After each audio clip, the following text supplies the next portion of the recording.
John chapter 10. Jesus calls himself the shepherd and the gate.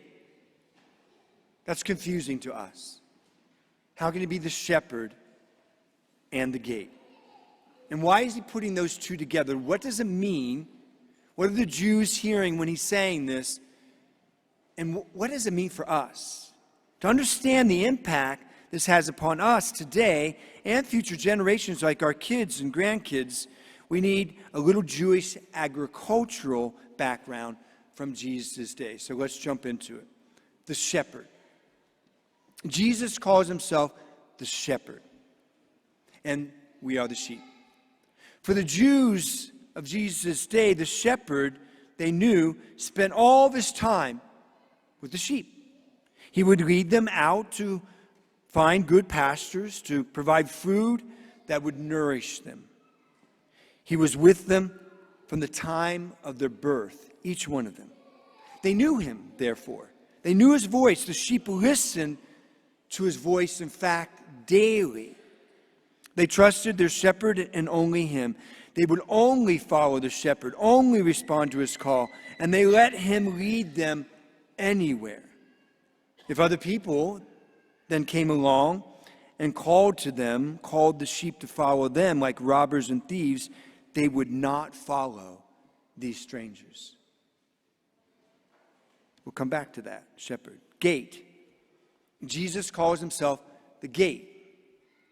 While out with the sheep in the wilderness, sometimes for long periods of time, the shepherd would construct a makeshift sheepfold made out of rocks and woods and other materials, or within a cave, a secure area to keep the sheep during the darkness of the night. The sheepfold did not have a gate. The shepherd acted as the gate for the sheepfold, for the sheep, and he acted as the gate in two important ways. First, the shepherd would call his sheep to the sheepfold before the nightfall.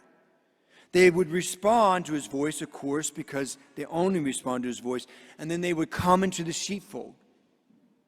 As the gate, the shepherd would let them enter, but only one by one. As each passed them by, he would stop each before they were allowed to enter into the sheepfold.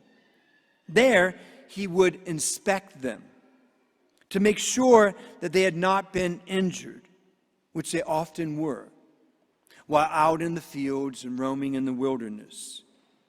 If they had been injured, like by falling into a ravine or attacked by a wild animal, he would make sure that he took care of their wounds until they were healed and healthy again.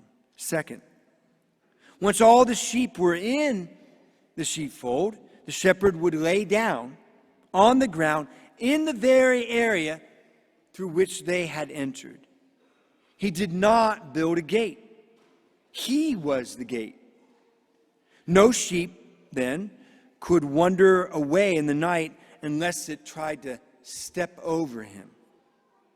No other animal, such as a coyote or wolf, could enter the sheepfold except by getting through him, which he would never allow. Same goes with any robber or thief. They would have to go through him first.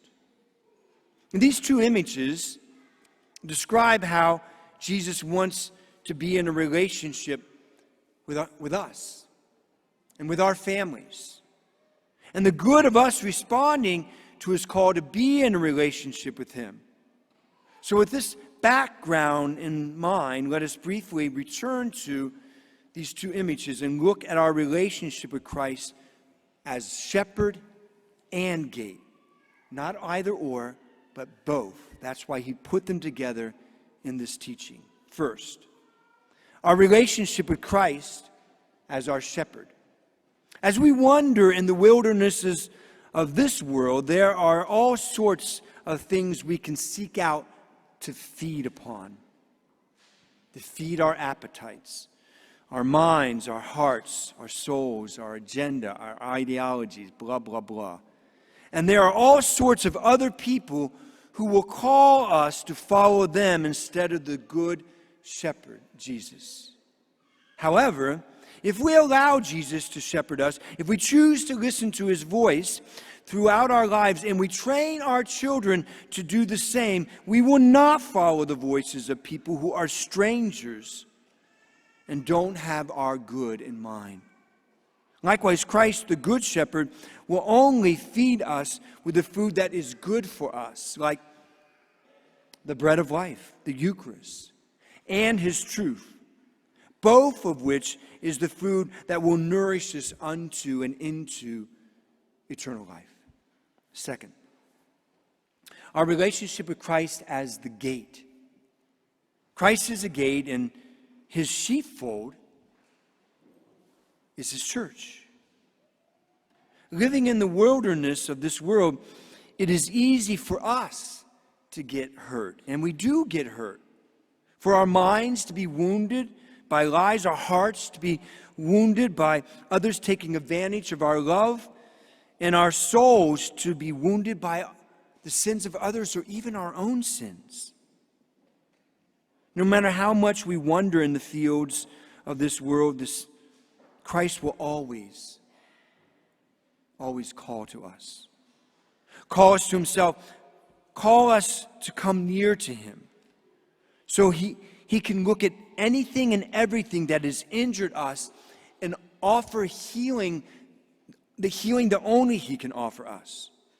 With Christ as our gate, also, he ushers us in to that which he has constructed.